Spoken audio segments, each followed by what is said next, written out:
अभी पीपीटी चल रहा है। आवश्यकता है तो ये उसमें डाल के founder Harmony Farms from Bhuj, Gujarat, was born and brought up in the wonderful coastal city of Mombasa, Kenya. Schooling was done in a Montessori school which was built by his father. During his college days, he started realizing that the world actually behaves differently from what is being done and said. His approach to learning still remains intact, and it was a great pleasure to be part of Mediation for the Philosophy of Coexistence.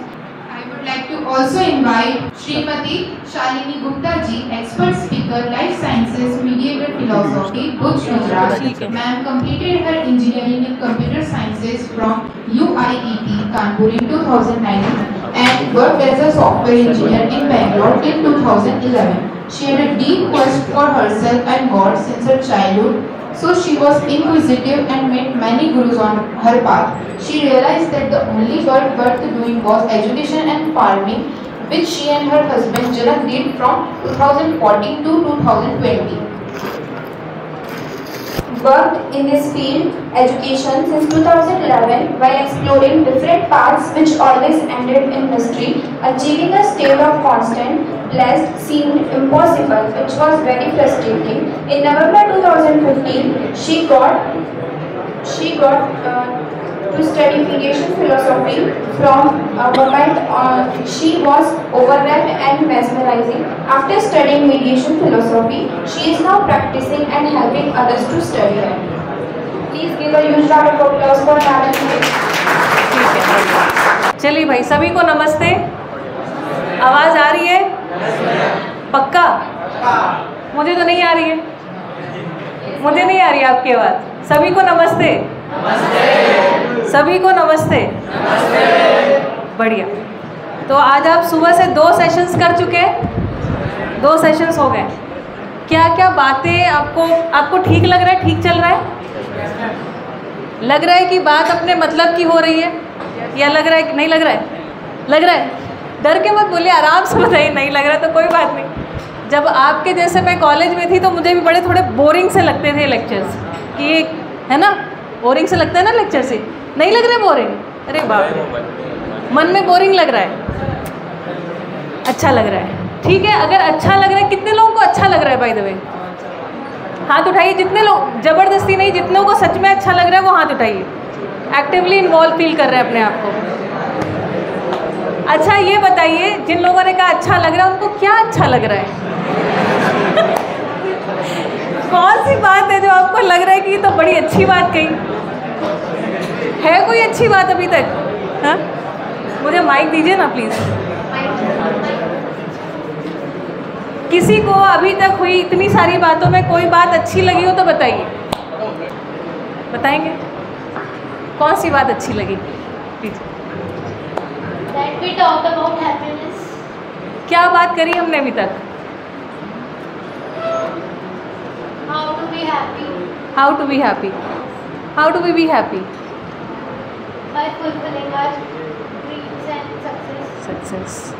बढ़िया। और बताइए क्या समझ में आया? अच्छा ठीक है, कुछ प्रश्न पूछती हूँ। मैं भी सुन रही थी आपके साथ लेक्चर। लेट्स सी कि आपने कितना ध्यान से सुना है। ये बताइए कि मानव को सुख चाहिए कि नहीं चाहिए? चाहिए। कितना चाहिए? थोड़ा थोड़ा या निरंतर? हम सबको सुख कैसा चाहिए? निरंतर। ये जो सुख है, इसमें सुविधाएं चाहिए कि नहीं चाहिए? सभी सुविधाएं चाहिए कि नहीं चाहिए? सभी सुविधाएं भी चाहिए।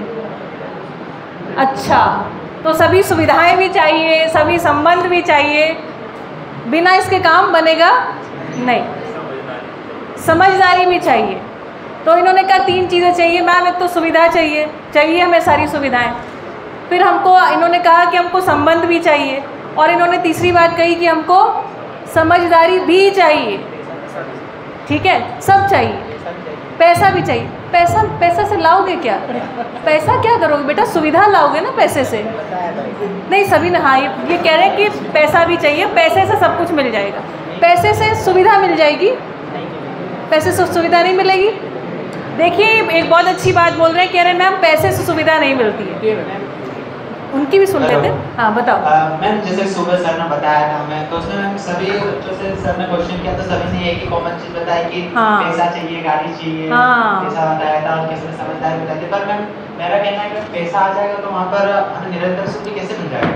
कैसे मिल जाएगा? मैंने देखा है ना मैम, हाँ। आप यही सोच लीजिए, मान लो मैं मेरी सिचुएशन में मैं मेरे से हाँ। अच्छे किसी को देखता हूँ पैसे वाले को, तो मैं सोचूंगी यार उसके पास सब है, वो अच्छा है, बट उसकी जगह पर अगर इमेजिन करें हम तो उसके भी कोई अपने पर्सनल लाइफ में कुछ परेशानियां है, वही ऐसे तो। ही है मैम परेशानियां। हाँ। हम जिसका सोचते हैं वो अच्छा, उसकी जिंदगी अच्छी जी रहा है, बट उसकी लाइफ में कुछ परेशानियां होती है। मैम ऐसे पैसे वाले आप देख लीजिए कि वो मुकेश अंबानी के लड़के आनंद अंबानी, हाँ। वो इतने पैसे वाले हैं मैम, उनके भी शादी है राजी महल से ना, वो मोटे का सॉरी मोटे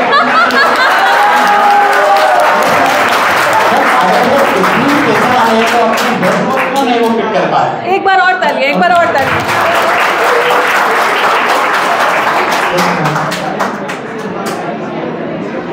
कह रहे हैं कि अनंत भाई ने राधिका बहन से शादी करी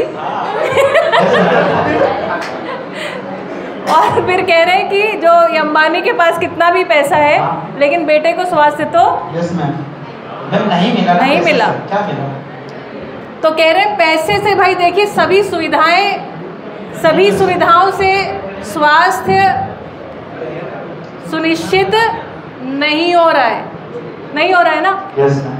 अच्छा, सिर्फ अनंत अंबानी को प्रॉब्लम है कि बाकी लोगों को भी प्रॉब्लम चल रही है? किसी को पर्सनल लाइफ की प्रॉब्लम है, पर्सनल लाइफ की प्रॉब्लम है। अच्छा, तो ये कह रहे हैं देखो एक और समस्या हमें दिखाई पड़ रही, क्या कि जो संबंध है उसमें तृप्ति वाली स्थिति नहीं है। ठीक है, कौन है तृप्ति? संबंधों में तृप्ति नहीं है। अपनी क्लास में तृप्ति है लेकिन संबंधों में तृप्ति नहीं। ठीक है, तृप्ति शब्द का अर्थ लीजिए, अभी बेचारे को छोड़ दीजिए। ठीक है, तो संबंधों में तृप्ति नहीं है, ये ज़्यादा बड़ी समस्या लग रही है या सुविधाएं ज़्यादा बड़ी समस्या है? कितने लोगों को लगता है संबंध ज़्यादा बड़ी समस्या है? संबंध ही सबसे बड़ी समस्या है। अरे आराम से हाथ उठाइए भाई, लगता है कि संबंध समस्या है कि नहीं है? अच्छा, कितने लोगों को लगता है सुविधाएं ज़्यादा बड़ी समस्या है? हाँ बताओ बेटा, बताओ। संबंध ही सबसे बड़ी समस्या मैम, क्योंकि हम जिसके साथ जैसा करते हैं वो हमारे साथ वैसा नहीं कर पाता। मैं आपकी बात से पूरी तरह से सहमत हूँ। अच्छा, कितने लोग ऐसे हैं जिनको ऐसा लगता है उनके जितने भी संबंध हैं उसमें बढ़िया अच्छा चल रहा है, कोई भी संबंध खराब नहीं है? गिनती के 4-5 लोग ऐसे हैं। एक्सपेक्टेशन पे खड़े नहीं करते ना आदमी, जो हम सोचते हैं वो नहीं कर पाता सामने वाला। सही बात है, बिल्कुल ठीक बात है, बिल्कुल ठीक बात है। तो अच्छा, और ये तीसरा पक्ष, एक तो सुविधा की बात हो गई, संबंध की बात हो गई, समझदारी के बारे में क्या कहना है? जैसे हम लोग, आप ही बताइएगा, है ना, जैसे हम लोग कहते हैं कि हमारा बच्चा स्कूल जाए, पढ़ाई लिखाई करे और पढ़ाई लिखाई करके क्या हो जाए? समझदार। ऐसा एक्सपेक्टेशन होता है ना? होता है। बच्चे नासमझ होते हैं और पढ़े लिखे समझदार होते हैं। ऐसा मानना होता है सामने वाले को, पर अपने अंदर व्यवस्था तो पढ़े लिखे, ये बात तो ठीक है, हम कुछ डिग्री तो पा लिए, उससे समझदार हुए क्या? ये प्रश्न है, प्रश्न चिन्ह है। व्यक्ति है ना, समय के साथ समझदार होता है, ना कि वो। हाँ, तो ये भी दूसरी बात है। समझदार बना देते हैं, वो आदमी समझदार नहीं होता। भैया एक मिनट आराम से सोच के बताइए कि बुढ़ापा आने से आदमी समझदार हो जाता है क्या? नहीं। हालात खराब होते हैं तो आदमी झुक जाता है या समझदार हो जाता है? समझदार हो जाता है। कुछ लोग पीछे से कह रहे नहीं, झुक जाता है। हालात खराब, अच्छा ठीक है, हालात खराब हो तो हम समझदार हो जाएंगे। चलिए इस बात को मान के चलते हैं कि हालात यदि खराब हो तो हम सब अपने जीवन में अपने हालातों को खराब करना चाहते हैं या बेहतर? क्यों? फिर समझदार कैसे होंगे? कहाँ गए वो भैया? वो कहते हैं समझदार होना बहुत ज़रूरी है। तो हालात अगर खराब हो तो बढ़िया, समझदारी जल्दी जल्दी आएगी। वो समय के साथ होता है ना, ऐसे होता है। समय के साथ क्या होता है बेटा? सामने वाले जैसे मान लो किसी ने हमें हमने किसी को पैसे उधार दिए, तो उसने कहा कि मैं कल दे दूँ, ठीक है 2 घंटे बाद, मेरे साथ हुआ है ये 2 महीने पहले हुआ है। उसने मुझसे कहा कि अपनी मालूम मैं पार्ट टाइम जॉब करता हूँ, तो उसने मुझे कहा कि अपन की सैलरी आ जाएगी 12 बजे अपन को मतलब कैश मिल जाएगा, अपन की सैलरी आ जाएगी, तो चलो अपन चलते हैं रेस्टोरेंट चलते हैं। तो हम लोगों ने ठीक है रेस्टोरेंट का खाना पीना खा लिया। उसके बाद उस दिन सैलरी नहीं मिली, उस दिन सैलरी नहीं मिली, उसके अगले दिन सैलरी मिली। फिर उन लोगों ने बोला कि ठीक है कल दे देंगे, परसों दे देंगे। इसके साथ उनसे मेरा फिर विश्वास ही हट गया। संबंध बड़ी समस्या है। बड़ी समस्या। और उसने मुझे आज भी पैसे कहा है तो दिवाली के 2 दिन मतलब दिवाली के 2 दिन पहले मैं 25 को दे दूंगा। सही है। मुझे आशा है उन लोगों से कि मुझे पैसे वापस कर देंगे। हाँ अच्छा मत रखो। सही बात है। विश्वास टूटता है तो कितने लोगों को खराब लगता है? सबको खराब लगता है। बढ़िया। एक बात तो तय होगी कि सब सो नहीं रहे, ठीक है जाग गए सभी, ठीक है। चलिए तो धन्यवाद। क्या नाम बेटा आपका? राघवेंद्र। बढ़िया, ठीक है राघवेंद्र, है ना। चलिए थोड़ी बात करते हैं, सुविधाओं को लेकर के बात करेंगे, संबंध को लेकर के आगे वाले सत्रों में बात होगी, ठीक है। सुविधा को लेकर के बात करें, सुविधा और सुविधाओं के साथ जो हालात बन रहे हैं या हम बना रहे हैं उनको लेकर के बात करें। अभी लास्ट में कौन से बेटा जी ने प्रेजेंटेशन यहाँ पे दिया था 4 ऑर्डर्स को लेकर के? हाँ, उनको माइक पास कीजिए ना बेटा एक बार।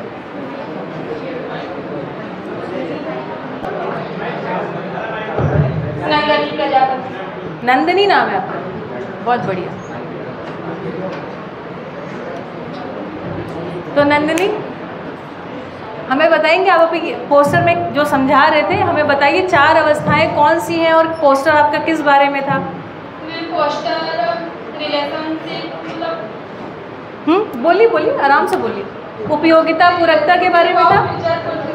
हाँ पारस्परिक संबंध, आपसी संबंध। हाँ बिल्कुल पारस्परिक संबंध, बिल्कुल बिल्कुल बिल्कुल। कौन सी 4 अवस्थाएं थी? Bio order, plant order, human order और फिजिकल ऑर्डर। बहुत बढ़िया, बहुत बढ़िया। आपके साथ और कौन थे प्रेजेंटेशन में? पल्लवी, आप बताएंगे एक बारी, उनको माइक पास कीजिए। हाँ बताओ बेटा। 4 ऑर्डर्स है, bio order, plant order, material order, plant order या बायो ऑर्डर? हाँ बढ़िया बढ़िया। और एनिमल ऑर्डर? हाँ ठीक है ठीक है ठीक है ठीक है। ये क्या है, ये 4 चीज़ें क्या हैं? देखिए मैं कुछ कहती हूँ फिर आप लोग मेरी बात में जोड़िएगा, ठीक है? जोड़ेंगे मेरे साथ। आप लोग अपने पास माइक रखिएगा, मुझे जवाब दीजिएगा। सारे लोग आपके वॉइस में बोलिएगा, आप थोड़ा माइक में बोलेंगे तो मुझे समझ में आएगा अच्छे से, ठीक है? तो इन्होंने हमको एक बात बताई कि अगर इस पूरी धरती को देखें, इस पूरी धरती को देख रहे हैं, ठीक है, या इस पूरे इनफैक्ट हम सोलर सिस्टम को भी देख सकते हैं या इस पूरे यूनिवर्स को देखें, ठीक है, इस धरती पर देखते हैं तो 4 अवस्थाओं के रूप में हमको वस्तुएं दिखाई पड़ती हैं। 4 अवस्थाओं के रूप में वस्तुएं दिखाई पड़ती हैं। वस्तुएं मतलब रियलिटीज़ दिखाई पड़ती हैं। 4 रियलिटीज़ दिखाई पड़ती हैं। एक रियलिटी है जिसको इन्होंने कहा फिजिकल रियलिटी अथवा मटीरियल ऑर्डर कहा इन्होंने। क्या कहा? Material order. मटीरियल ऑर्डर का मतलब जो भी मटीरियल है, जो आपके पीरियोडिक टेबल में आप एलिमेंट्स पढ़ते हैं ना, उस तरीके से करीब 120 प्रकार के लगभग एलिमेंट्स हमको दिखाई पड़ते हैं। इसको इन्होंने कहा मटीरियल ऑर्डर। क्या कहा? क्या कहा? Material order. फिर उन्होंने कहा दूसरी चीज़ हम देखते हैं तो मटीरियल ऑर्डर से इस क्रम में भिन्न एक चीज़ दिखाई पड़ती है जो कि है प्लांट्स, पेड़ पौधे, है ना, वनस्पतियाँ दिखाई पड़ती हैं। इसको आपने क्या नाम दिया? Bio order. Bio order. Bio मतलब लाइफ, जहाँ पर श्वास लेने की क्रिया शुरू हो जाती है ना, कुछ कोई गैस लेते हैं, कुछ रिलीज करते हैं, इस तरीके की कुछ श्वसन प्रश्वसन की क्रिया जहाँ पर शुरू हो जाती है, इसको उन्होंने नाम दिया बायो ऑर्डर। और दूसरा आपने एक और नाम दिया था प्लांट ऑर्डर, है ना, प्लांट वाला पूरा चीज़ को। फिर उन्होंने कहा इसके आगे और देखा तो क्या दिखाई पड़ा? Animal order. एनिमल ऑर्डर दिखाई पड़ा। एनिमल ऑर्डर कौन होते हैं? पक्षी। पशु पक्षी। पशु पक्षी दिखाई पड़े। और फिर चौथा ह्यूमन ऑर्डर। इसको आपने अलग क्यों कर दिया? मैम क्योंकि ह्यूमन ऑर्डर में ज्ञान अवस्था होती है। अच्छा ठीक है, ह्यूमन ऑर्डर। अच्छा, ह्यूमन की परिभाषा क्या है? ह्यूमन को हम परिभाषित करते हैं ना, कभी कभी सुनते हैं। आप लोग बताइए, बी फार्म वाले बायो पढ़ते होंगे ना थोड़ा बहुत। क्या है ह्यूमन की परिभाषा आपके हिसाब से?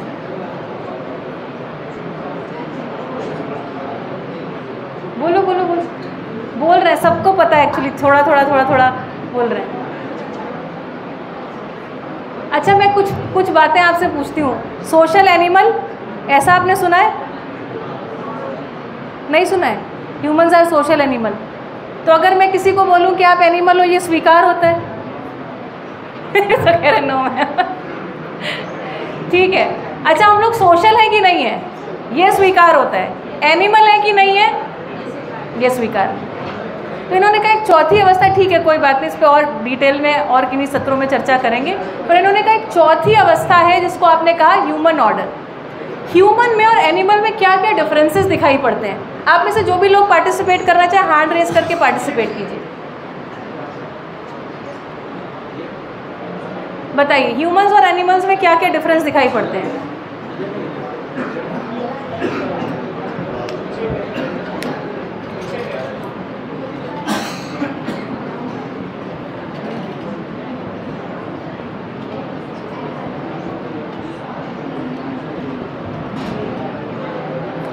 हाँ भाई बताइए। जो समझने की शक्ति इंसान में होती है वो जानवरों में नहीं होती। जोरदार तालियां भाई। इस पूरे अस्तित्व को समझने की ताकत केवल और केवल किसमें है? मानव में, मनुष्य में है। इसके अलावा हमें और किसी में ये समझने की ताकत या फिर ये क्यूरियोसिटी या फिर क्वेस्ट नहीं दिखाई पड़ता।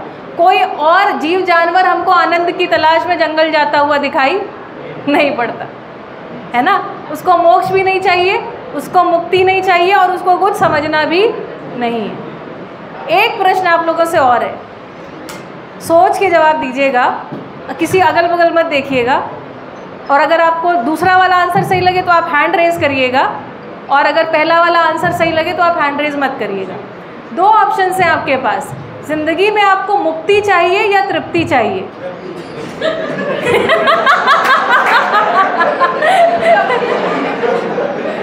आपकी बात नहीं हो रही है। जो कर रहे हैं उनको भी पता है वो कौन सी तृप्ति की बात कर रहे हैं। ठीक है, बढ़िया, चलिए ठीक है। तो तृप्ति के लिए उन्होंने कहा कि हमें तीन चीज़ें चाहिए, सुविधा भी चाहिए, संबंध भी चाहिए और समझदारी भी चाहिए। ठीक है। पीछे वाले बेटा जी का क्या नाम है? पल्लवी। ठीक है। तो अगर हम ये सोचें, ये धरती जो है ना, पूरे ब्रह्मांड में जितने भी ग्रह गोल नक्षत्र हैं, ये सभी जो हैं, ये किस ऑर्डर में है? इनको किस ऑर्डर में रखा जाएगा? पदार्थ अवस्था में, प्राण अवस्था में, जीव अवस्था में या ज्ञान अवस्था में, या चारों के चारों कहीं पर हैं? तो कैसे, थोड़ा बताइए मुझे उसके बारे में। जैसे चंद्रमा पर पानी है? नहीं है। चंद्रमा पर प्राण अवस्था है? चंद्रमा पर जीव अवस्था है? वो तो आगे होने की संभावना भी नहीं लग रही है। ज़्यादातर अवस्थाएं हमको जो अभी तक पता है वो पदार्थ अवस्था में ही बाकी सारे प्लैनेट्स हैं। लेकिन जब हम इस धरती में देखते हैं तो हमको चारों अवस्थाएं दिखाई पड़ती हैं। अच्छा, ये जो चारों अवस्थाएं हैं, इसमें अगर मैं आपसे पूछूं क्रम, इस धरती के सजने का एक क्रम रहा होगा। धरती आज से 4.5 अरब वर्ष पहले धरती का एक क्रम है। धरती धीरे धीरे, आपने वो कहानी तो सुनी होगी, धरती पहले एक आग का गोला थी, धीरे धीरे ठंडी हुई। सुनी है आपने कहानी? सुनी है? धीरे धीरे ठंडी हुई और उसके बाद फिर है ना, उस पर कुछ बहुत सारे सब तत्व जो हैं वो बने, और बनने के बाद फिर पानी बना, फिर उसके बाद कुछ आगे कहानी सुनाते हैं, फिर है ना कुछ पेड़ पौधे बने, पेड़ पौधे के बाद कुछ जीव जानवर है, इस तरीके से कुछ कहानी सुनी है। इस क्रम में आपको क्या लगता है सबसे पहले कौन सी अवस्था आई होगी? कहानी तो मैंने सुनाई दी, पदार्थ अवस्था सबसे पहले, उसके बाद प्राण अवस्था आई होगी, उसके बाद अगर इस धरती को हम देखें, अच्छा ये बताओ क्या ये पॉसिबिलिटी है कि जीव अवस्था सबसे पहले आ जाए? जीव अवस्था सबसे पहले आ जाए, धरती पर और कुछ ना हो, क्या इस बात की संभावना है? नहीं है। पदार्थ और प्राण को देखो तो ऐसा संभव है क्या कि प्राण अवस्था पहले आ जाए और पदार्थ अवस्था बाद में? क्यों नहीं संभव है? क्यों आपकी कल्पना में ये बन रहा है कि ये तो संभव ही नहीं है?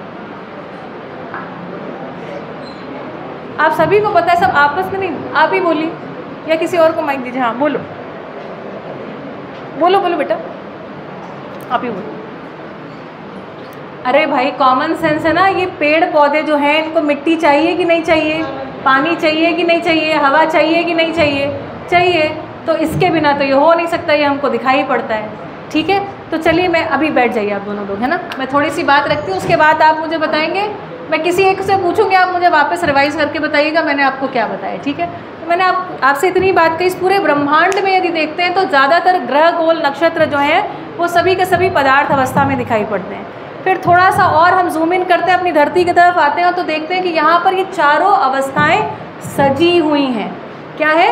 सजी हुई हैं, किसी क्रम में सजी हुई हैं। सबसे पहले पदार्थ अवस्था, ये स्वाभाविक कल्पना बनती है, और ये कमाल की बात है ये सभी में कल्पना बनती है।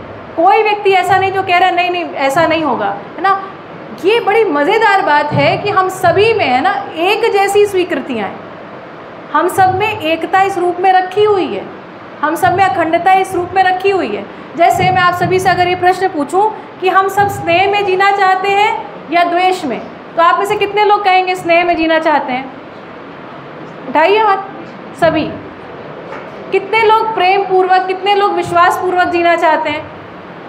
अब अपनी कल्पना को दौड़ाइए, क्या इस दुनिया में कोई ऐसा व्यक्ति होगा जो ये कह दे कि नहीं मुझे विश्वास में जीना अच्छा नहीं लगता? नहीं, ऐसा है नहीं, है ना। ये कमाल की बात। तो हम एक्चुअली में उतने डिफरेंट है नहीं, हम उतने स्पेशल है नहीं जितना हम सोचते हैं कि हम हैं। हमारी विविधताएं डेफिनेटली है, निश्चित रूप से है, लेकिन वो सारी की सारी शरीर के रूप में है। जैसे नर नारी के रूप में, है ना, किसी के रंग के रूप में, हाइट के रूप में, भाषा के रूप में। ये सारी कैसी विविधताएं कहाँ देखने को मिलती हैं? जहाँ भौतिकता, जहाँ फिजिकलिटी इन्वॉल्व है। लेकिन जहाँ एक अंदर की बात है, जहाँ मेरी बात है ना, जो आप उसको सोल नाम दीजिए या मैं नाम दीजिए या कोई आप नाम दीजिए, चेतना नाम दीजिए, आपका कॉन्शियसनेस नाम दीजिए, गोरे काले किसी भी नस्ल का हो, रंग का हो, किसी भी बच्चा हो, बड़ा हो, बूढ़ा हो, सब में देखते हैं कि ये एक रूपता दिखाई पड़ती है।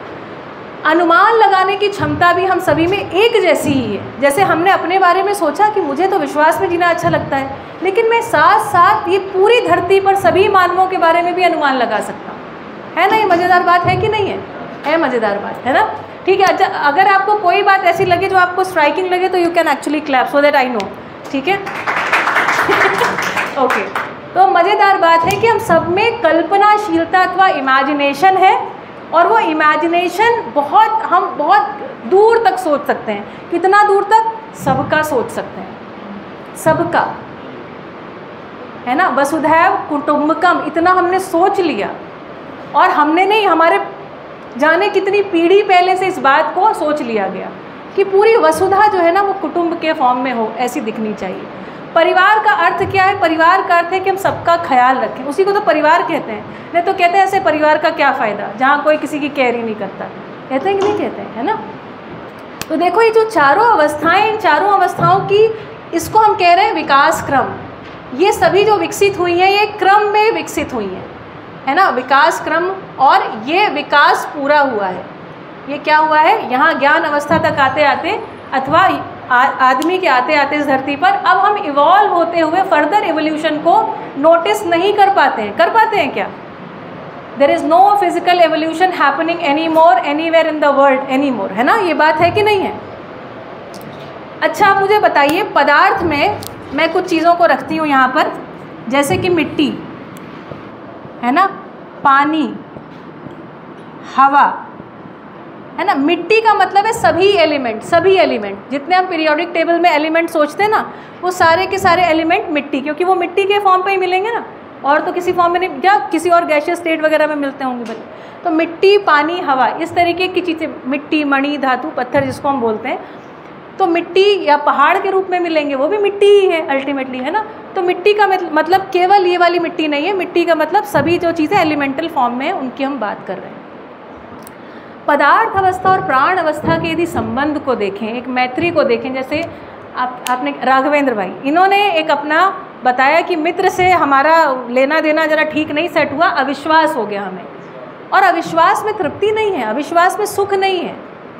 ठीक है, तो देखिए पदार्थ और प्राण अवस्था के संबंध को देखिए, ये कैसा सुंदर एक हार्मनी, कैसी एक व्यवस्था दिखाई पड़ती है। जो मिट्टी है ये प्राण अवस्था के लिए आवश्यक है। हम सबको पता है मिट्टी में पौधा उगता है, पानी चाहिए, हवा चाहिए। ठीक है, अब यदि हम इस पेड़ को देखें, हमने ऋतुओं को देखा है, ऋतुएं आती हैं, पेड़ पौधे है ना, मिट्टी से उन्होंने पोषक तत्व ग्रहण किए। मिट्टी से क्या ग्रहण किए? पोषक तत्व, न्यूट्रिएंट्स को उन्होंने ग्रहण लिया और ले करके कहाँ पर रख दिया उसको? अपनी पत्तियों में, अपने फल में, अपने बीज में रख लिया कि नहीं रख लिया? और उसके बाद जो आवश्यक है उसको अगली जो अवस्थाएं हैं वो खा पी गई, और उसके बाद जो बीज वगैरह है वो वापस वहाँ चला गया। और इस तरीके से हम देखते हैं एक साइकिल हमको दिखाई पड़ता है कि नहीं दिखाई पड़ता? ये बताइए, ये जब पौधा मरता है तो इसकी जो पत्तियाँ होती हैं वो क्या बन जाती हैं? खाद बन जाती हैं। तो ये जिस मिट्टी से इसने पोषक तत्वों को लिया था उसमें से कुछ कमी हुई होगी। ये जो खाद बनती है ये मिट्टी को अधिक उपजाऊ करती है या कम उपजाऊ करती है? अधिक उपजाऊ कर देती है। सोचिए ज़रा, कल्पना कीजिए, ये एक मैत्री है जहाँ पर जितना लिया है उससे ज़्यादा एनरिच करने का कंसेप्ट है। देयर इज़ अ साइक्लिसिटी, एक आवर्तनशीलता है ना। पुनः यहाँ से बीज गिर के इसी मिट्टी में जाएगा और बढ़िया से उगेगा कि नहीं उगेगा? तो इस पूरे अस्तित्व में हम देख रहे हैं, जब पदार्थ अवस्था और प्राण अवस्था में क्या देख रहे हैं? एक आवर्तनशीलता है, और आवर्तनशीलता कैसे? जहाँ पर एनरिचमेंट हो रहा है, खुशी की बात है। तो यहाँ इन दोनों के बीच में विश्वास है कि नहीं? मैत्री है, बढ़िया चल रहा है सिस्टम, बढ़िया सिस्टम चल रहा है। तो ये दोनों का सिस्टम जो है ना बढ़िया चल रहा है। अच्छी लगी बात? Don't sleep. ठीक है, आगे देखते हैं प्राण अवस्था और जीव अवस्था में देखते हैं। प्राण अवस्था और जीव अवस्था में आपको क्या लगता है? जो जीव अवस्था है वो प्राण अवस्था से ग्रहण करती है, लेती है कुछ, जैसे कि भोजन के लिए निर्भर है, प्राण वायु के लिए निर्भर है कि नहीं है? तो वायु लेने देने का संबंध भी कैसा है ना, एक जो है वो ऑक्सीजन को ग्रहण करता है ये, और CO2 को छोड़ देता है, तो उसको ये वापस ग्रहण कर लेता है ना। इसी प्रकार ये जो जीव जानवर होते हैं, जंगल में जो जीव जानवर होते हैं, या आप सभी कम से कम गाय के बारे में तो जानते ही होंगे, है ना। उनका जो मूत्र है, जो गोबर है ना, जो उनका श्वास प्रश्वास लेने का है ना, ये सारी चीज़ें जो है वो प्राण अवस्था को और भी ज़्यादा एनरिच करती कि नहीं करती हैं? हाँ, अच्छा, बढ़िया। तो यहाँ पर ये चित्र भी बन के आ गया, आपको अच्छे से यहाँ पर दिखाई पड़ रहा होगा। तो देखिए हमारे पास जो मटीरियल ऑर्डर और प्लांट ऑर्डर, इनका संबंध बढ़िया था, और इसके बाद हम देख रहे हैं प्लांट ऑर्डर और एनिमल बर्ड्स, इस ऑर्डर को देख रहे हैं। तो आपने सभी ने 7th 8th स्टैंडर्ड में सब चीज़ें पढ़ा होगा ना, कि प्रकीर्णन, सीड्स कैसे स्कैटर होते हैं। आप सब इंग्लिश मीडियम से है, हिंदी मीडियम से? English medium. सीड स्कैटरिंग के बारे में आपने पढ़ा है, कैसे सीड्स स्कैटर होते हैं। पक्षी जो है वो सीड्स को स्कैटर करते हैं, है ना। उन्होंने कुछ खाया, खाने के बाद कहीं छोड़ दिया उसके बाद, या फिर पक्षियों के पंखों में कोई बीज लग गया तो वो कहीं पर चला जाएगा, है ना। इस तरीके से प्रकीर्णन या स्कैटरिंग होती है सीड्स की। एनिमल्स और बर्ड्स है ना, आपको जान करके और मज़ेदार बातें बताती हूँ। एक एक्सपेरिमेंट किया गया, एक्सपेरिमेंट में देखा गया जो चिड़ियाँ होती जब चहचहाती हैं, आवाज़ नहीं आ रही क्या? जो चिड़ियाँ चहचहाती हैं ना, जो उनकी एक कलरव की आवाज़ होती है, वो जो एक वाइब्रेशन क्रिएट करती हैं, उस वाइब्रेशन के कारण जो हमारे फल होते हैं ना, या बीज होते हैं, ये और उन्नत होते हैं, फसल अच्छी होती है ना। अगर ये जीव जानवर नहीं हो, ये पक्षी ना हो, और आप लोगों को पता होगा ये सारी बातें, शायद आपने 8th स्टैंडर्ड में पढ़ा होगा, जो पक्षी होते हैं ना, वो ऐसे 2 टाइप के पक्षी होते हैं जब आपके खेत में आते हैं। आप में से किसी ने खेती करी है कभी? अरे वाह। तो आपको पता है ऐसे जीव जानवर ऐसे भी होते हैं जो आते हैं और आपकी फसल को जो नुकसान करने वाले कीड़े मकोड़े होते हैं उनको खा जाते हैं, पता है आपको ये सारी बातें? क्या बात है, अपने लिए तालियां बजाइए। ठीक है, तो एनिमल्स और बर्ड्स जो है ना वो प्लांट या बायो ऑर्डर के प्रोडक्शन में बहुत अहम भूमिका निभाते हैं। अब ये बताइए, देखते हैं कितने लोगों को पता है, पत्तियों की खाद जल्दी बनती है या गाय के गोबर की खाद जल्दी बनती है? तो ज़बरदस्त बात हो गई कि जो जीव अवस्था है वो पदार्थ अवस्था को समृद्ध, क्योंकि वो किसको समृद्ध करती है? पदार्थ अवस्था को। तो जीव जानवर जो आए हैं ये और इवॉल्व है, और ऐसे इवोल्यूशन हुआ है इस पूरे अस्तित्व में। हम देख रहे हैं, इस धरती पर देख रहे हैं इवोल्यूशन को, कि वो ऐसे इवॉल्व हुई है कि ना सिर्फ वो प्लांट ऑर्डर को एनरिच कर रही है बल्कि मटेरियल ऑर्डर को भी एनरिच कर रही है। इस बात के न जाने कितने एग्जाम्पल्स आपको जनक सर और भी दे सकते हैं। जनक सर आप ऐड करेंगे कुछ? ठीक है, आपको कुछ ऐड करना है तो कर सकते हैं बीच में।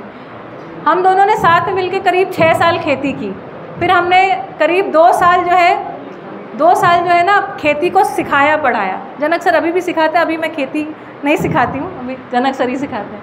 कुछ ऐड कर। ये एक नेचर का डेफिनेशन है, वेबस्टर डिक्शनरी, कैम्ब्रिज डिक्शनरी से। अगर आप उसको पढ़ेंगे तो उसमें लिखा है all the animals, plants, rocks etcetera in the world and all the features, forces and processes that happen और एग्जिस्ट इंडिपेंडेंटली ऑफ पीपल। ये आप पॉइंट देखा ना, ये क्या लिख रहे हैं? इंडिपेंडेंटली ऑफ पीपल, मतलब उससे अलग। आप समझ रहे इसका मीनिंग क्या होता है? हम लोग नेचर के पार्ट ही नहीं है, हम लोग ह्यूमन बींग्स है, हम लोग जीते जागते हैं, हम लोग खाना पीना खाते हैं, हम लोग पेड़ पौधे के हवा जो सांस को छोड़ रहे वो हम लोग ले रहे हैं। But this is Cambridge university, that is their understanding what is nature. ये आप समझ सकते हैं कि हम लोग कितना अज्ञान है अभी। At least in my point of view, at least if you are joining this course, you are opening your eyes to something that is your part of nature. And what is the definition of nature? This is a welcoming nature, the definition of nature to us. How frankly speaking rude it is, है ना? बहुत सारी चीजें के साथ हम लोग जुड़े हैं। एक छोटा सा आपको उदाहरण बता दो तो हम लोग खेती करते हैं ना, तब उसमें हार्वेस्ट टाइम होता है और प्लांटिंग टाइम होता है, ठीक है? मून जो है हमारे ऊपर जो घूमता है वो इलेक्ट्रिकल ऑर्बिट पे घूमता है, परफेक्ट सर्कल में नहीं घूमता है। इलेक्ट्रिकल ऑर्बिट की वजह से हमारे अंदर हार्ट है, right? Everybody is a heart. अभी हार्ट जो है वो लिक्विड को पंप करता है, तो सब जगह न्यूट्रिएंट्स पहुंचते हैं। अब आप सोचिए प्लांट्स के अंदर या ट्रीज के अंदर हार्ट है? Do plants and trees have hearts? No. But they have some sort of semi-liquid that goes up and down the xylem and the phloem, right? तो वो जो लिक्विड है, it is very dependent on the moon to present itself towards the branches or towards the roots, towards the branches, towards the roots. 28 days में ये 2 बार होता है। अब आप सोचिए, एक सिंपल सा एग्जांपल बता दो, जैसे कि आपको गेहूं को हार्वेस्ट करना है और मून जो है वो पृथ्वी से दूर है। फिजिक्स है इसमें, मून है जो पृथ्वी से दूर है, तो किसकी ग्रेविटी काम आएगी? ये अर्थ है, मैं जैसे अर्थ हूँ और ये मून, ठीक है? अभी मून जो है वो दूर चला गया, इलेक्ट्रिकल ऑर्बिट थोड़ा सा दूर है, थोड़ा सा नजीक आता है, थोड़ा सा दूर है, फिर नजीक आता है। अभी मून यहाँ पर किसकी ग्रेविटी ज्यादा काम करेगी? अर्थ की या मून की? अर्थ की, राइट? अब आप सोचिए, अर्थ की ग्रेविटी काम करिए, प्लांट्स के अंदर जो पानी है उसका पानी, जब पानी का भाग है वो किस तरफ दौड़ेगा? नीचे की तरफ, ग्रेविटी ऑफ द अर्थ। उस टाइम पे आप वीट हार्वेस्ट करोगे, जब मून दूर होता है, तब आपकी फसल में 20 to 30% increment in production. How? Because उसमें कीड़े नहीं पड़ेंगे। 20 to 30%। मैंने ये एक तरह से किया ही है हम लोगों के साथ, क्योंकि हम लोगों ने ऐसे हार्वेस्ट किया था जब मून दूर था, तब उसमें से कीड़े आए ही नहीं। 3 साल तक लगे। We had the same wheat for 3 years। कुछ भी कीड़े नहीं, हम कुछ भी उसमें पेस्टिसाइड या प्रिजर्वेटिव डाला नहीं था गेहूं के अंदर, इतना कठोर डाला। और हम जब पिसवाने जाते थे उसको, तो उसमें चक्की में से आवाज अलग आता था। गेहूं तो बाजू वाला भी उगाता है, हम लोग ऑर्गेनिक गेहूं करते, इसके लिए आवाज बदल नहीं गया, उसमें पानी का भाग जो था वो नीचे चला गया। When the moon was furthering away from the planet, that's when we started harvesting. When it was far, still we harvesting, and then we stopped harvesting, खत्म हो गया हार्वेस्टिंग, तब तक मून नजीक आ गया। अच्छा, फल का अपना वेट बढ़ाना है, when the moon is near, तब आप फल का हार्वेस्टिंग करो, अपने आप आपका वजन बढ़ जाएगा। How easy it is? So 10 to 50 plus minus हो सकता है production of agriculture based on the moon cycles, है ना। तो ये छोटा सा एग्जांपल मैं बताना चाहता हूँ आपको कि कैसे हम लोग पृथ्वी के साथ, मून की साइकिल्स के साथ, नाइट्रोजन साइकिल्स के साथ, कार्बन साइकिल्स के साथ कि कैसे हम जुड़े हैं, है ना। चलिए, तो जनक सर ने जो बात ऐड करी ना, उससे मेरे ध्यान में एक बात गई। जानते हैं वो क्या? इस जो चंद्रमा है जिसको आपने कहा था मटीरियल ऑर्डर, वहाँ का मटीरियल ऑर्डर यहाँ के गेहूं पर इम्पैक्ट कर रहा है ना। मतलब वहाँ ना कि सिर्फ जैसे मैंने यहाँ पर लिखा था ना कि पदार्थ अवस्था, हमने जब सोचना शुरू किया तो ऐसा लग रहा था केवल इसी धरती की पदार्थ अवस्था, केवल इसी धरती की मिट्टी।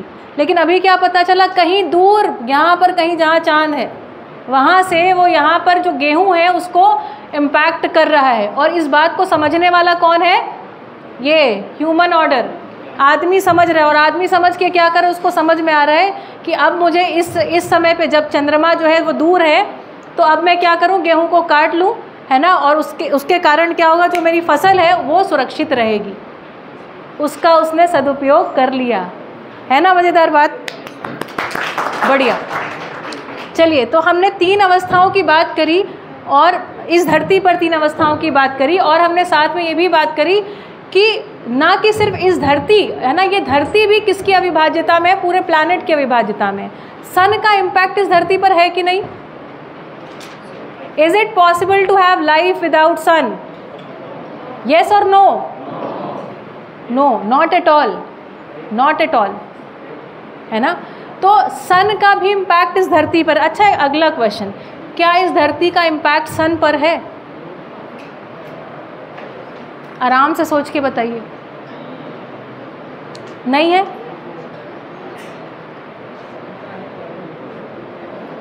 अगला क्वेश्चन, क्या इम्पैक्ट हमेशा वन साइडेड है? नेचर में इम्पैक्ट्स क्या वन साइडेड हैं? सब बोल रहे हैं नहीं, लेकिन उनको पता नहीं चल रहा है कैसे इस बात को हम बैकअप करें। है किसी के पास कोई एग्जाम्पल कि हम सन को इम्पैक्ट कर रहे हैं? ठीक है, ये आपके लिए सोचने के लिए प्रश्न। कल जब हम लोग एक और लेक्चर लेंगे तब उसमें आपके साथ बात करूंगी, ठीक है, व्यवस्था को लेकर के। वापस इस धरती पर आते हैं तो पदार्थ अवस्था और प्राण अवस्था के बीच में संबंध बढ़िया है। इसको इन्होंने कहा था उपयोगिता पूरकता का संबंध है। उपयोगी हैं और पूरक हैं।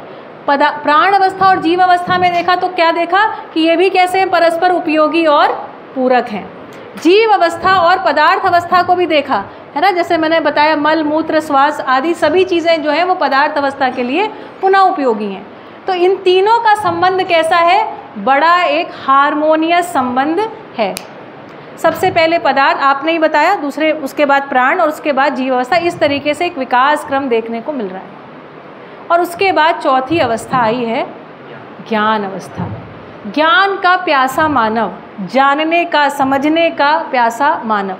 मानव में एक खास बात दिखाई पड़ती कि वो सब चीज़ को समझना चाहता है, समझ पूर्वक सुखी होता है, समझ पूर्वक उपयोग करता है, सदुपयोग करता है, सारी चीज़ों को वो इम्प्लीमेंट करना जानता है कि नहीं।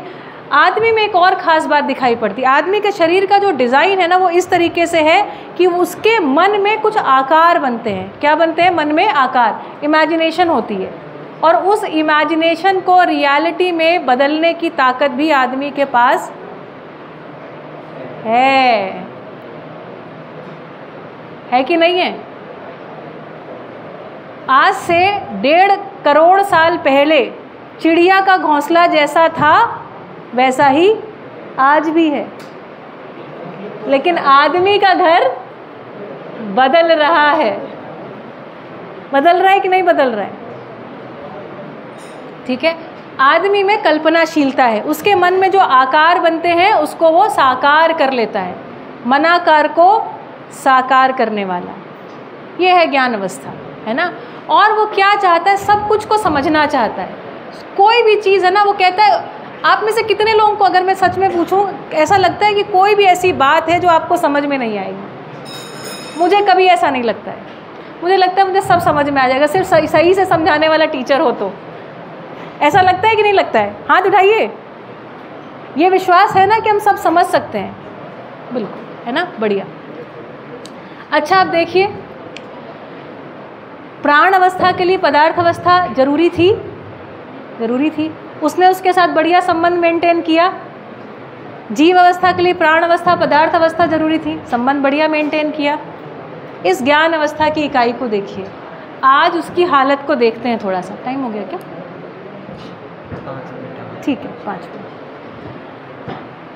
तो देखिए, आदमी को जीने के लिए सबसे पहले मिट्टी, हवा, पानी की बात को देखते हैं। आदमी के जीने के लिए मिट्टी चाहिए? हाँ ना में जवाब दीजिएगा, 5 ही मिनट है अपने पास।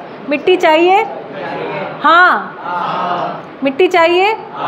कैसी मिट्टी चाहिए? जिसमें हमने बहुत सारा केमिकल भर दिया हो वैसी मिट्टी चाहिए?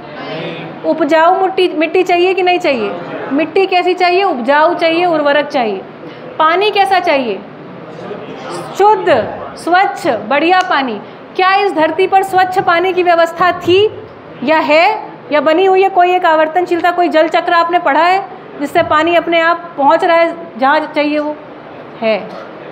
मिट्टी चाहिए, आदमी को मिट्टी भी चाहिए, पानी भी चाहिए, हवा भी चाहिए। जो चाहिए था वो उसके आने से पहले उपलब्ध था, जैसा चाहिए था वैसा उपलब्ध था। आदमी को जीने के लिए पेड़ पौधे, कुछ खाएगा पिएगा, चाहिए कि नहीं चाहिए? सांस लेगा, चाहिए कि नहीं चाहिए? घर बनाएगा, प्राण अवस्था या पेड़ पौधे चाहिए या नहीं चाहिए? जोर से बोलो। चाहिए कि नहीं चाहिए? चाहिए। जीव अवस्था, जीव जानवर मनुष्य को चाहिए कि नहीं चाहिए? क्योंकि ये एक क्रम में है आपस में, है ना? तो जीव अवस्था भी चाहिए, प्राण अवस्था भी चाहिए और पदार्थ अवस्था भी चाहिए। अब मुझे ये बताइए, हम इन सभी से ले रहे हैं, इन पर निर्भर हैं, ये हमको बिल्कुल स्पष्ट दिखता है। दिखता है हम इस क्रम में सबसे आखिरी अवस्था है आने में। जो हालत हमने इस धरती की कर रखी है आधे लोग पहले ही मुस्कुरा रहे। जो हालत हमने इस धरती की कर रखी है, क्या लगता है इस अगर ये सब समाप्त होगा तो सबसे पहले अवस्था कौन सी जाएगी? वुमन जाएगी। देखिए, हमने पदार्थ अवस्था से लिया, इतना लिया, दोहन करते गए, इस कगार पर कर दिया कि अब हमारे लिए वो पदार्थ अवस्था उपयोगी ही नहीं रह गई। तो हमने लिया और दिया क्या? जोर से बोलो। कुछ नहीं दिया। हमने लिया और दिया क्या? कुछ भी नहीं। हमने लिया और दिया क्या? कुछ भी नहीं। आधे लोग टेंशन में आ गए। यहाँ पर है। Yes. As a token of our development, so-called GDP, higher GDP, X, Y, Z, we still trying to achieve even higher GDP now, you know. Going towards the Western philosophies, हम लोग कहते हैं कि हम लोग वेस्ट की तरह GDP हमारा बढ़ाते जाएंगे। ट्रिलियंस में तो आगे अभी मल्टी ट्रिलियंस में जाना चाहते हैं हम लोग, है ना? तो उसके चक्कर में हम लोग ये पृथ्वी के जो साइकिल्स है उसके साथ मैच कर रहे हैं लिटरली। ये जो कोरोना हुआ था तब हम लोगों को पता है कितना एयर का क्लैरिटी बढ़ गई थी, ये सब हमको स्टोरीज पता है ना। सी में जो वेसल्स थे वो जाना आना बंद कर दिया, तो उसकी वजह से वेल्स जो थी they started singing the songs and they could listen to the other whales on the other side of the ocean। तो उसकी वजह से whales की संख्या भी बढ़ गई। अभी इतनी सारी नॉइज होती है पृथ्वी के दरिया के अंदर, ये शिप्स जो मूवमेंट करती कंटेनर्स के साथ लेकर के, कि उसकी वजह से बहुत सारा स्पीशीज भी उसके एक्सटिंक्शन भी कगार में आना है ना। तो ये हार्मोनियस जो कोएग्जिस्टेंस जो बात कर रहे हैं, तो कोरोना के टाइम में हम लोगों ने देखा था कैसे स्टेबल हो जाता है सब चीजें। The earth is able to heal itself if left alone. We are trying to impact it negatively by having the temperature messed up. We are having abnormal rainfalls, a lot of temperature differences. We are also having a lot of tree logging. ये सब जब कर रहे हैं, जो oxygen creators है, lungs of the अर्थ है, जो अफ्रीकन फॉरेस्ट है और जो अमेज़न फॉरेस्ट है, अच्छा हमारे पास फेफड़ा है, ठीक है ना? कोरोना के टाइम भी अपन को हमारे पास भी फेफड़ा था, पर ऑक्सीजन का बॉटल क्यों लगाना पड़ता था? वो म्यूकस के लाइनिंग डैमेज हो जाती थी अंदर, वो ठीक है। अभी टेक्निकली ऑक्सीजन इस पूरे रूम में भर देते हैं आप, ठीक है? आपका फेफड़ा ही काम नहीं कर रहा है, ऑक्सीजन अंदर नहीं ले रहा है शरीर के अंदर, will you be able to stay alive? No, right? Your lungs are not working. There is a lot of oxygen outside. Now reverse that, right? बाहर ऑक्सीजन नहीं है, आपके पास लंग्स में अंदर ऑक्सीजन ग्रहण करने की शक्ति तो है, बाहर ही ऑक्सीजन नहीं है. The oxygen levels are dropping clearly because of this, right? This is so called development. Oxygen levels drop हो रहे, 20 से 19 आ जाएगा, 18 से 18 भी आ जाएगा, right? Because we are already consuming more oxygen, converting it to carbon dioxide. देखो carbon dioxide में 2 ऑक्सीजन के मॉलिक्यूल्स ज्वाइन हो जाते हैं कार्बन के साथ, जला दिया हमने फॉरेस्ट या कुछ भी कर दिया, फर्नीचर बना दिया इसका, और ऊपर से ऑक्सीजन क्रिएटर्स ये सेम थिंग है, वो ऑक्सीजन बना नहीं रहे, तो ऑब्वियसली ऑक्सीजन का डिप्लीशन तो हो गई. And we have so sophisticated lungs, wow, but उसमें से ऑक्सीजन ही बाहर नहीं है. जैसे कि अब हम लोग हिल के एरिया में जाते हैं और किसी हांफने लगते हैं, that's how we start breathing slowly. This is going to be the true nature of what we are going to be existing in. And then what else have we given birth to? Extinction of a lot of animal species. We know that so many birds, so many bees. It is said that within 30 years, if I am not mistaken, that is actually a big stretch. 2030 तक. कम time में अगर बीज मर जाते, पूरी पृथ्वी में जितने भी बीज हैं, पॉलिनेशन जो करते हैं वो मर जाते हैं, तो बहुत कम टाइम में हम लोग भी मर जाएंगे, सीधी सी बात है. और हम लोग देखते हैं कि बीज जो है वो एग्रीकल्चर पेस्टिसाइड की वजह से बहुत सारे, they very sensitive. We can only survive for 8 months if all the bees die. 8 months. And only 8 minutes if the sun is not there. Yeah. ऐसा है. So ये सब फैक्ट्स जो है हम लोगों को अवेयर रहना पड़ेगा. We are all farmers here, we know what the impacted things. ये एक बी पेस्टिसाइड लेकर के उसकी हाइव में जाता है, the hive starts to look for survival tactics, it leaves the hive. The queen is left there and maybe queen might die. एक hive गया, दूसरा hive गया, बहुत सारे बीज ऐसे गिरे हुए पड़ते हुए आपको दिखे होंगे कहीं पर, बहुत सारे बीज ऐसे नीचे तड़प रहे हैं. That's because of agricultural pesticides that are going to the hive. ये बहुत सीरियस मैटर्स है, हम लोग जो इम्पैक्ट कर रहे हैं सो कॉल्ड फूड प्रोडक्शन. बढ़िया, बस that's it. बढ़िया, ठीक है ना? तो बिफोर आई एंड अप, है ना, मैं चाहती हूँ आप में से ये चार्ट, पल्लवी बेटा जी का नाम है, पल्लवी एक बार बताएंगे. अभी आप मुझे समझाएंगे कि ये 4 अवस्थाएं और इनमें उपयोगिता पूरकता का अर्थ क्या है. अस्तित्व में कितनी अवस्थाएं? 4. कौन कौन सी? पदार्थ, प्राण, जीव और ज्ञान अवस्था. ये चारों अवस्थाओं का अंतर संबंध कैसा है? उपयोगिता पूरकता का संबंध है.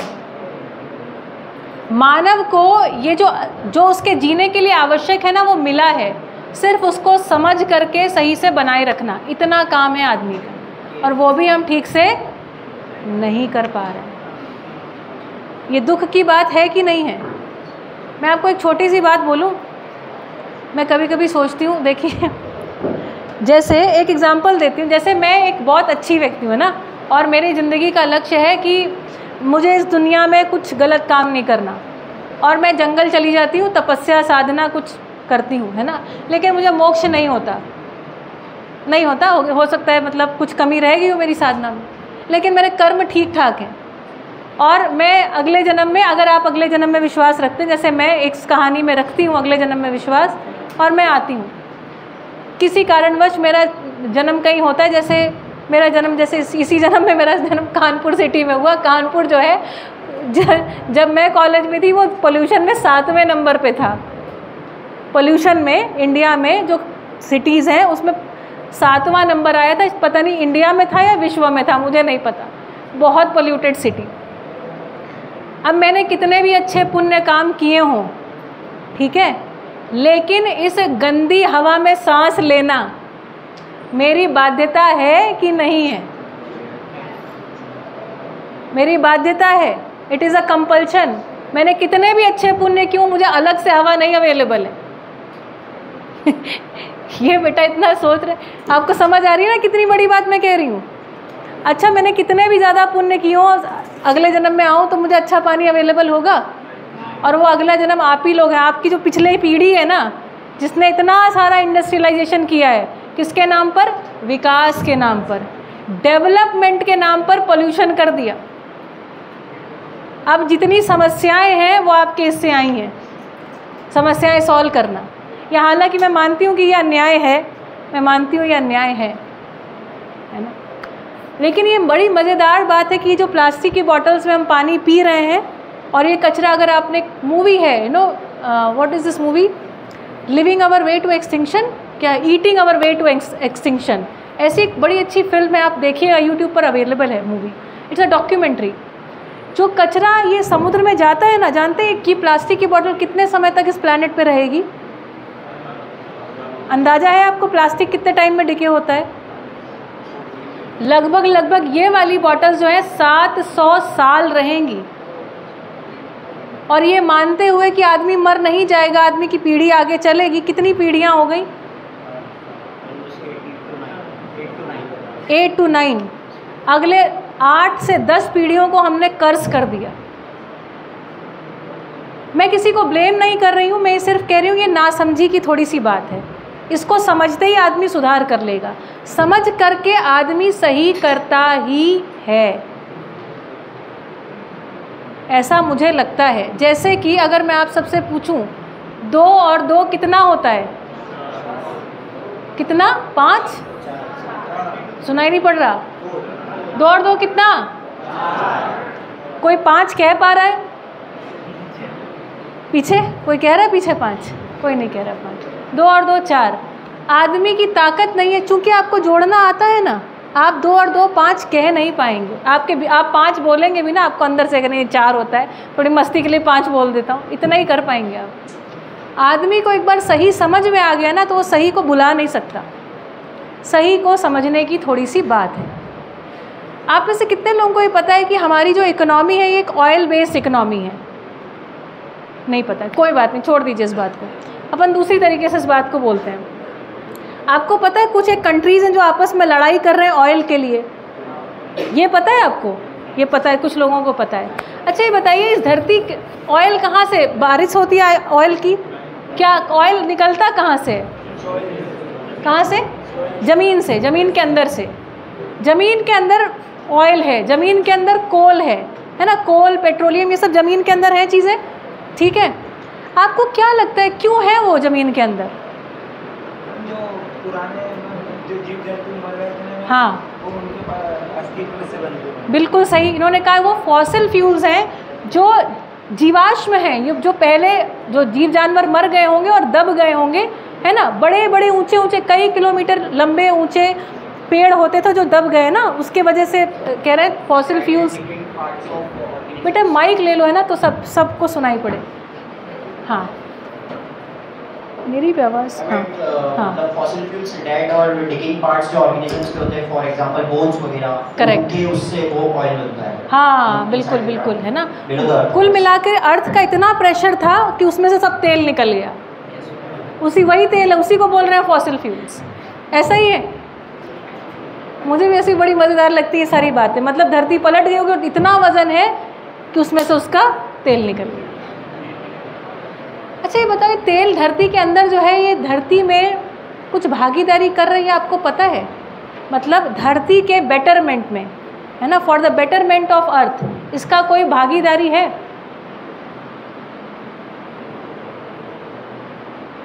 ये कोयला है क्यों इस धरती पर? Before I tell you this answer, बैठ जाओ बेटा, बैठो, मैं आपको एक बात बता। हाँ यस, बोलो बोलो। ताकि इंसान उसका खनन कर सके, और इंसान उसका खनन कर सके, खनन करके फिर क्या करे? जिस चीज़ को बड़ी मेहनत से धरती ने उलट पलट के नीचे रख दिया, है ना, जैसे यूरेनियम वगैरह जो चीज़ें हैं ना, अपने रेडियो एक्टिव एलिमेंट्स को धरती ने अपने गर्भ में रखा हुआ है, तेल को अपने गर्भ में रखा हुआ है, कोयले को अपने गर्भ में रखा है। वो किस लिए? ताकि आदमी वहाँ जाए, खोद खोद के लेके आए उसको ऊपर, और उसके बाद क्या करे? जैसे जनक सर ने बताया कि वो कार्बन और ऑक्सीजन के 2 मॉलिक्यूल और जोड़ के कार्बन डाइऑक्साइड, आप समझ रहे हैं, एक सिंपल कैलकुलेशन बता रहे थे। वो कह रहे थे 2 ऑक्सीजन के मॉलिक्यूल लग गए इसमें, और 1 ऑक्सीजन आप ले ही रहे हो, मतलब आप कंज्यूम भी कर रहे हो और जला भी रहे हो, जला जला के सब चीज़ को कार्बन डाइऑक्साइड, कार्बन मोनोऑक्साइड बना रहे हो। तो अपने ऑक्सीजन के अमाउंट को कम कर रहे हो कि नहीं कर रहे हो? कर रहे हो। वो सिंपल कैलकुलेशन समझा रहे थे। तो ये धरती के अंदर इसलिए रखा है कि आदमी जाए उसको निकाल लाए। निकालते समय बहुत सारा ऑयल जो है वो सी में चला जाता है, अगर आपने थोड़ा बहुत कभी इस जानकारी को देखा है। अच्छा हाँ 5-10 मिनट और भी है ना, उसके बाद हम अगला सेशन थोड़ा छोटा करेंगे, ऐसा सोचा है ना।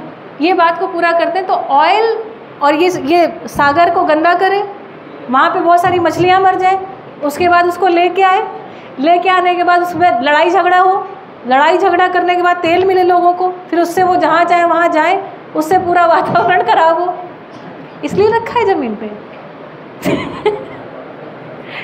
तेल इस ज़मीन में किस लिए रखा है? एक before I come to this answer, ये जो मध्यस्थ दर्शन सहअस्तित्ववाद है, इसको पढ़ने के बाद मुझे ऐसा लगता है कि इसको बताना बहुत ज़रूरी है।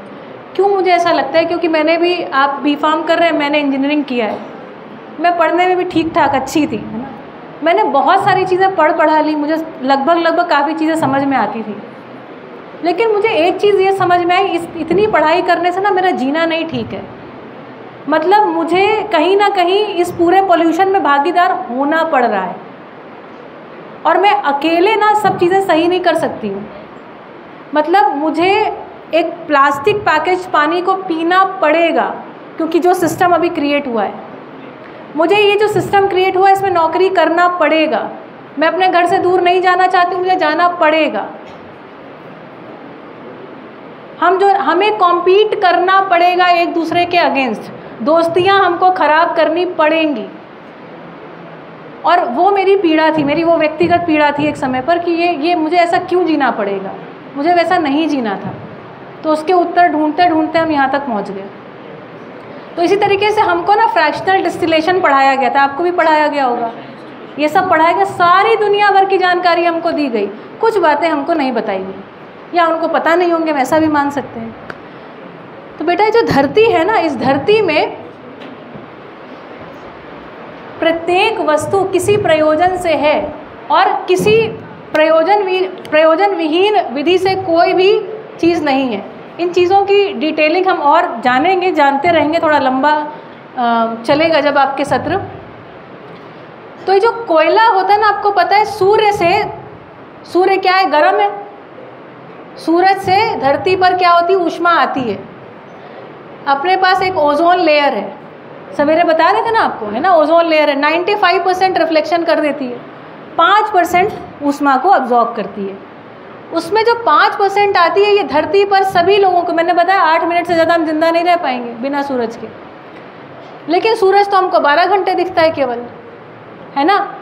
अगले जो 12 घंटे है ना, फिर भी इस धरती पर तापमान जो है वो नियंत्रित संतुलित बना रहता है, क्योंकि धरती के कोर में क्या है? कोल है। धरती अपने कोर में एक हिस्से में क्या है? पूरी ये ब्लैक बॉडी है, ये पढ़ा है ना आप लोगों ने 12th। ये क्या करती है? ऊष्मा को अब्जॉर्ब कर लेती है, सोख लेती है, और सोखने के बाद क्या करती है? धीरे धीरे धीरे धीरे अगले 12 घंटे रिलीज़ करती है। रिलीज़ करती, इससे क्या होता है? तापमान नियंत्रित रहता है।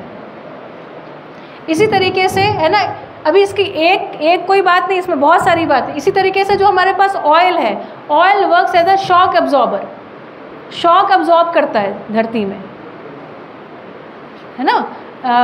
जैसे अपनी गाड़ी में भी शॉक एब्जॉर्बर होते हैं ना, शॉक को एब्जॉर्ब कर लेता है, कोई बहुत बड़ा उसमें झटका नहीं आने पाता है धरती पर। तो ऑयल और कोल, है ना, ऑयल भी ऐसे ही काम, ऑयल को भी देखें ना तो गर्म जल्दी होता है और ठंडा धीरे धीरे होता है।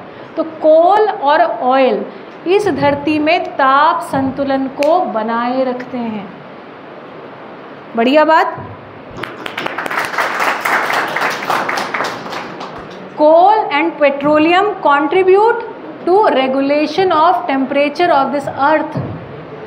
अगर हम इस कोयले और पेट्रोलियम को धरती के बाहर निकाल के रख देंगे तो आपको क्या लगता है? ताप संतुलन बना रहेगा?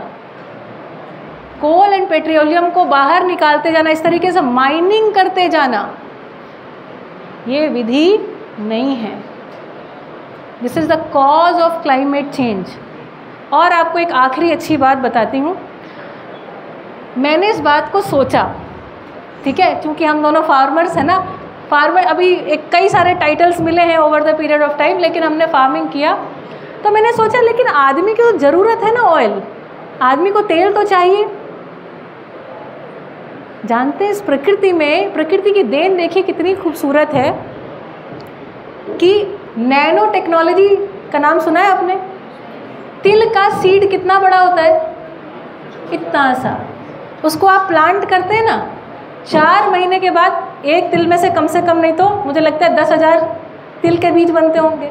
बनते हैं कि नहीं बनते हैं? और उसके बाद हम, क्योंकि हम तिल का तेल निकालते थे, पीनट्स का ऑयल निकालते थे, तो हम पीनट लगाते थे हमारे फार्म में, तिल लगाते थे।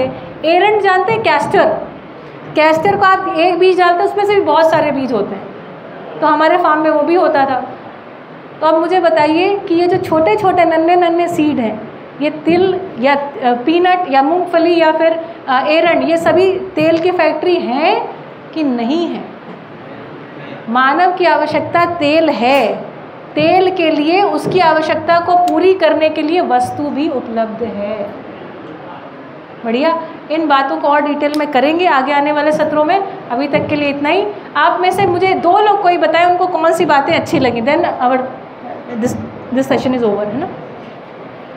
आप बताइए, बहुत ध्यान से सुन रहा था ये। हाँ, और एक बेटा जी थे। हाँ, आप बताइएगा दूसरे। यस मैम, आपने जो ये 4 चीजें बताई, इससे मुझे एक चीज समझ में आई कि ये डिपेंडेंट तो है, मतलब इंटरडिपेंडेंट है। हाँ, but the thing is that कि अगर हम जैसे पदार्थ और प्राणी, अगर हम केयर थोड़ी सी ऐड करें, जैसे आपने बताया था कि प्लांट को नीड होती है कि उसको पानी चाहिए, सनलाइट चाहिए, व्हाटएवर, तो एक पानी देने का तरीका होता है। अगर मैं फेंक के दूंगा तो उस प्लांट को नुकसान होगा, उसका सीड प्रॉपर नहीं आएगा, तो आने वाले प्लांट अच्छे नहीं आएंगे। तो अगर हम केयर ऐड करेंगे इसमें, तो मे बी हो सकता है स्टेबिलिटी आए और वो अपना ध्यान रखेंगे और हम उनका। बहुत बढ़िया, बहुत बढ़िया। Understanding brings the care. इतना समझ में आने से फिर केयर करना बनता है ना? वो वाले दूसरे बेटा जी कहाँ गए? हाँ, अच्छा, फ़ोन पे बात कर। ठीक है, और कोई बताना चाहेगा? दूसरे इनको दीजिए, इनको दे दीजिए माइक, किसी को दीजिए। आप बताएंगे, बताओ कौन सी बात अच्छी लगी? एक सीड से हम बहुत सारी सीड्स का प्रोडक्शन कर सकते हैं।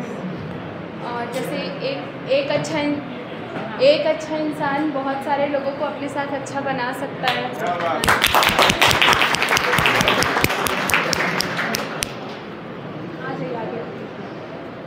एक और बेटा की वो बात आखिरी करना उसके बारे में। मैम, जैसे कि आपने बताया कि कोल और ऑयल सन ऑब्जर्व, मतलब हीट ऑब्जर्व कर लेते हैं, तो वो मेरे नॉलेज में नहीं था बिल्कुल भी। तो वो मुझे बहुत अच्छा लगा कि मुझे कुछ सीखने को मिला कि मतलब ये लोग, मतलब ये कोल और ऑयल ऑब्जर्व कर लेते हैं हीट, तो ये हाँ इसी पर्पज़ से। बल्कि मैं ये सोच रहा था कि ये हमारे यूज़ के लिए है कि हम इससे मतलब इंजन में अपने गाड़ी वगैरह चला सकते हैं, या कोल से हम हीट ले सकते हैं जो विंटर में भी काम आता है। तो मुझे ये नॉलेज में नहीं था, तो ये मुझे अच्छा लगा कि कुछ सीखने को मिला मुझे। मेंशन करना चाहता हूँ, स्पेस में जो है हम लोग अगर टेम्परेचर के साथ थर्मोमीटर लेके जाएंगे तो it is -300 degree Celsius. You just Google it out, -300 degree Celsius in the vacuum. इसका मतलब है कि आप सन की जो सरफेस है उसको थोड़ी देर के बाद छोड़ देते ना, तो वहाँ पर टेम्परेचर आपको सीधा -300।